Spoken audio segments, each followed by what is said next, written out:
in that scenario, yeah, for example, the one outside the White House, or anyone where you have a crowd gathered that has been repeatedly asked to disperse.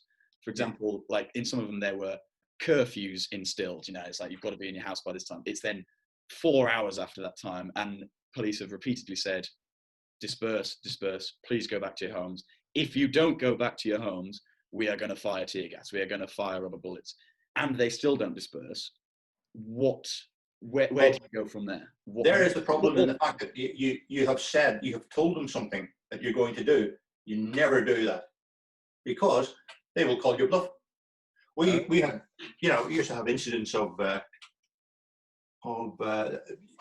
riots, not so many riots now, but protests in the prison over something or other. Now I worked at the very high end of the prison. I worked in the high security prison, so it wasn't car thieves who were dealing with it. It was murderers, terrorists, gangsters. And you never ever say, if you don't go behind your doors, we're going to fire tear gas.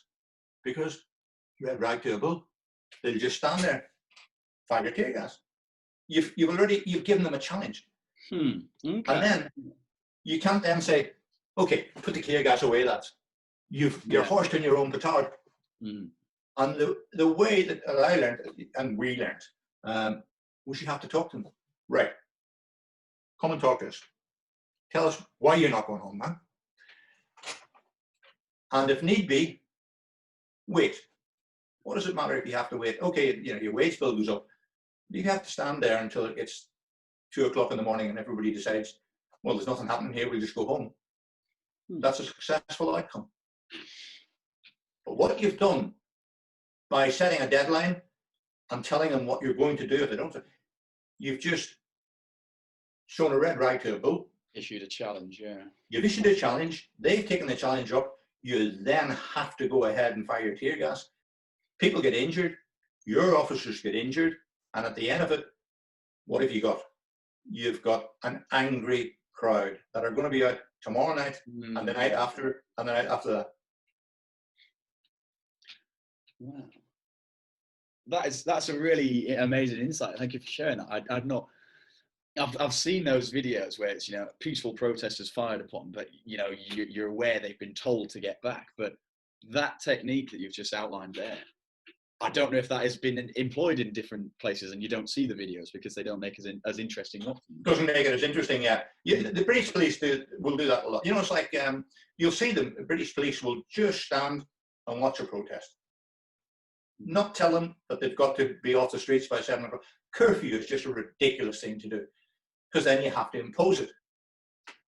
The British police will tend to, if there's a peaceful demonstration, just stand off and wait because people will eventually get fed up sitting in the backside in a cold street and they'll decide, fancy a pint? Yeah, let's go. Hunger. I'm starving. Let's go. Yeah. They always go. Very true. And at the end of it, the next day, I used to find prisoners saying, you dealt with that well last night. Yeah, you dealt with it well. Respect. Nobody got hurt. Staff went home to their families unhurt. Prisoners went behind their door unhurt. Okay, it might have taken 5 or 6 hours. But it was all. They're not going to be out the next night doing the same thing because, you get people who say, yeah, they'll do it all the time. No, they don't.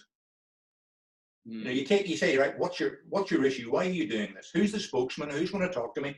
Come and talk to me. Why are you doing this? Is there anything I can do to resolve this? A lot of it's window dressing. Yes, I'll take your protest to the #1 governor and let him know what it is. I will personally assure you that I will do that. So I'm not going to tell you that it's going to resolve the situation, but I'll let him know why you're standing here protesting. That's all I can do. The police officer in charge, why are you all standing here? Okay, I will let the chief of police know what it is, what the issue is. But we're going to just stand back here. You're not going to come up the street. But if you're peacefully protesting, we'll just stand and wait until you get fed up, get hungry, get cold, and go home. We learned that from cocking up. The prison service I joined was dreadful for wading in with batons and everything. But you realise it's counterproductive. You know, the best way to resolve it is just to resolve it peacefully.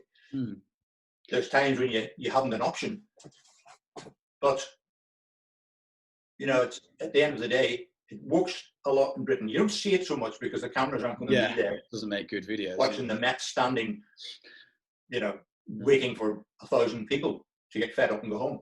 But it happens a lot. Wow, that's some old school. And also, the other thing is, they have every right to be there. You should never, ever attack a peaceful protest. And you should never, ever set a time scale, time scale for dispersing, whatever. Because according to the Second Amendment, you're breaking their Second Amendment by saying, you know, you're not allowed to peacefully protest. They have a right to be there. Oh, why is this not being taught to more people, Alfie? I'm, you know, between the RUC and the prison services, like 40 years of experience of dealing with people in difficult situations. But unfortunately, the next generation that come along has to learn that as well. Yeah. But I say the next generation. I mean, the next generation, because you can pass on so much of your experience and tell younger managers, you know, this is how we do it. Yeah. But they'll find their own feet. But it just, when you think about it, it's so simple.